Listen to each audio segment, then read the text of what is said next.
You're not going to believe what the Democrats think will win them votes in 2025. It's not economic reform, border security, or even basic common sense. It's gym selfies. Yes, that's right. You stupid blue cities, you elected leaders who are swapping legislation for lunges. They are doing this to try to win back men voters.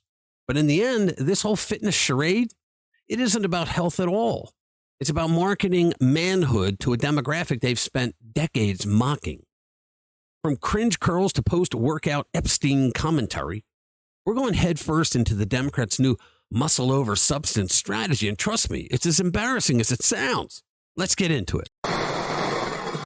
Hey guys, welcome back to the channel. Look, if you like our videos and you haven't already, you should become a subscriber to the channel. You can hit that notification bell and smack the like button because it helps us get our message out to more people, and you'll be reminded every time we put out a new video. So, apparently the new strategy for Democrats running in the next election isn't policy, competence, or even tending to understand the Constitution anymore. It's barbells. Yeah, barbells for their dumbed-down electorate. Now they're flooding the internet with videos of themselves hitting the gym because nothing says I'm ready to lead like sweating a lot while delivering political hot takes between reps. All right, let's start off over in New York with Kate Conley. She's an Army vet. She figured the best way to talk about affordability problems was to press weights over her head while the camera rolled. Just what the voters needed, economic theory paired with triceps extensions. I don't know how this is supposed to lure men back to voting blue, but okay. Let's give it a watch. All right, so let's talk about housing. I grew up in a working class family here in the Hudson Valley. My mom worked with the Postal Service for 47 years, and my dad was in construction. We didn't have much, but we could afford a roof over our heads. Now, that's getting harder and harder for working families. Out on the campaign trail, I've met so many people working multiple jobs who are still struggling to cover rent. Young people who grew up here and can't afford to stay or move back. Seniors who are choosing between housing and healthcare and can't afford to live near their grandkids. This is not just an economic problem. This is families being torn apart. You see, when we talk about the housing crisis, we're not just talking about buildings. We're talking about what it means to have a home. You guys just spent 4 years supporting a president with warm diarrhea brains. You guys almost destroyed the world economically and any other way you can shape it. These people just don't have a clue. They are so out of touch with the American voter. Now, here's the twist. This isn't just cringe, guys. This is a $20 million political strategy. The Democrats spent $20 million to go on a retreat to learn what will make men vote for them again. I'm not kidding. You see, none of the gimmicks they come up with are ever going to work because their policies suck and we are not going to vote for them. Now, this one is priceless. California dummy crat Eric Swalwell filmed himself. He actually filmed himself pressing a whopping 135 pounds. Give it a watch. I should be working right now. I should be at the Capitol. I should be in a suit. Listen to the music. Instead, Republicans sent us home because they would rather stand up for Donald Trump than release the Epstein files and stand up for victims. Guys, I think he's getting tired. We could be at Washington, D.C., lowering your healthcare costs, lowering your grocery costs, and why didn't you do that the whole time you were in charge with Biden? restoring your rights. Restoring your rights? You're the guys that took people's rights away. I should be working right now. Instead, I'm pumping iron at the gym. Pumping iron? 135 pounds? Holy cow. Guys, he actually filmed that himself. If I'm not mistaken, 135 pounds is the warm-up weight in most gyms across America. I bet Fang Fang can lift more than that. Democrats are trying to attract white male voters. Swalwell at the gym pumping iron won't help. All right, here's another one of Swalwell getting ready to squat 95 pounds while a bunch of DNC interns gather around to hype. Give it a watch.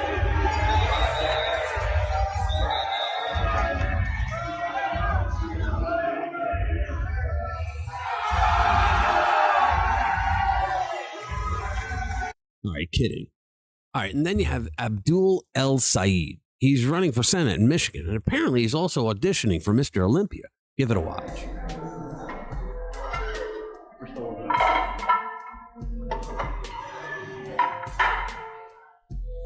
What's the weight on this? 315.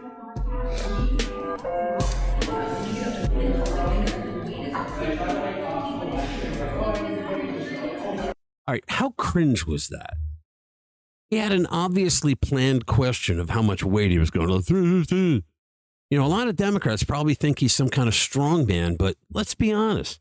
Anyone who spent time in a real gym knows that 315, that isn't really exactly world class. Now, I'm not saying that I could lift that at my age, but then again, I'm not staging PR stunts to impress voters and pretending it's something extraordinary.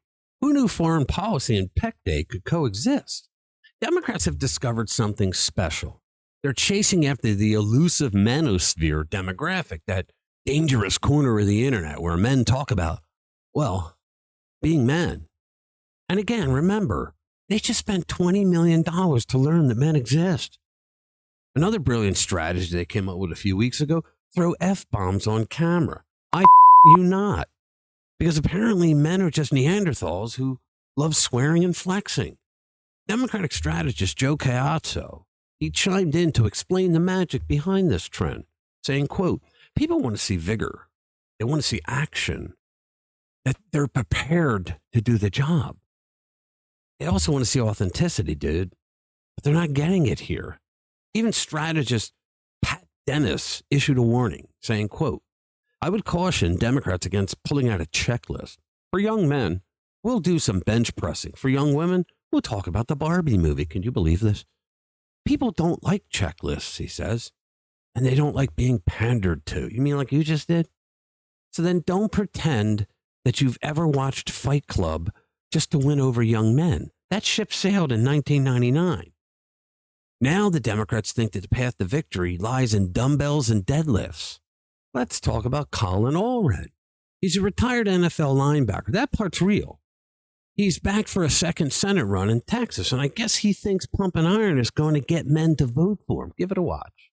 I'm at the end of my workout here, and just wanted to thank y'all for helping us have such a great launch yesterday. Talk a little bit about this bill they passed. It's going to add $3 trillion to the deficit. $3 trillion. At a time of high interest rates, man, this is a killer. And it's probably going to pass the House. Despite all their complaining, they're going to pass it. And John Cornyn voted for it. You know he shouldn't have voted for it. Well, do you know what I remember? Here's where Ted Cruz reminded Allred that football muscles don't mean much when you're trying to represent Texas. He gave the former linebacker a beatdown on stage over the policies that Allred supports. Give this a watch. 4 times he has come out for men playing in women's sports, for boys playing in girls' sports. What is it with Democrats? He was a co-sponsor, and he voted for a law called the Equality Act. The Equality Act mandated that boys be able to go in girls' bathrooms, in their locker rooms, and their changing rooms. He voted for it. That is his record. Number 2, there was a bill. It was a very simple bill. It was narrowly defined. It was protecting women and girls' sports. Look at how uncomfortable he is. He voted no. The only issue on that bill was whether biological boys should compete against our daughters. That's not fair. Congressman Allred was an NFL linebacker. It is not fair for a man to compete against women. Guys, do you want to elect a guy who supports that kind of stuff? Even a former linebacker? I didn't think so. This is why I call BS on all this. Democrats want to try to convince you that you should vote for them because they're the cool kids in town. The problem is they still suffer from the 80-20 syndrome every time they have to talk about the policies that they actually support. Democrats constantly take the 20 on an 80-20 split. When Americans are in 80% opinion of an issue, any issue, the Democrats always go for the 20%. That's why they flew down to El Salvador to try to bring back the drug dealer, human trafficking, wife-beating Kilmar Abrego Garcia to the U.S. 80% of Americans are against illegal immigration, yet they took the 20% on that one. And they think that they're going to make up with it by pulling stupid stunts like this. Come on, do better. Allred asked about why Trump won't release the Epstein files. That's another winner they think that they've got. I mean, they keep saying this, why won't Trump release the Epstein files? I'd love to ask them why, to their face, why didn't Joe Biden or Barack Obama do it? It's been around that long. So that's global sex trafficking and squats, a perfect match, right? Allred also helped launch the Speaking with American Men project because nothing says we totally understand men now like a campaign panel titled Bros for Biden. I mean, their motto, lift heavy, vote blue. So I found a few pics of Democrats working out that didn't quite make the cuts. Now, this first one, you've watched the entire video. It's Jerry Nadler of New York. He's attempting to lift weights. As you can see, it didn't go so well. You know, for a guy whose blood type used to be donut, that's not shocking. And here's pencil neck Adam Schiff. He's still searching for that Russian collusion while he's trying to press 60 pounds. And Chuck Schumer, well, he tried. Sort of. He's wearing a rainbow sweatband, no less. So there you have it. The modern Democratic playbook. Less Bill Clinton, more Planet Fitness. The Democratic Party just spent $20 million trying to learn how to talk to men. And all they got were these lousy gym videos. But here's the upside, guys. The more time they spend lifting weights for TikTok, the less time they spend pushing terrible policy on the rest of us. America might just survive their next fitness phase. All right, thank you for watching. I'll see you in the next one.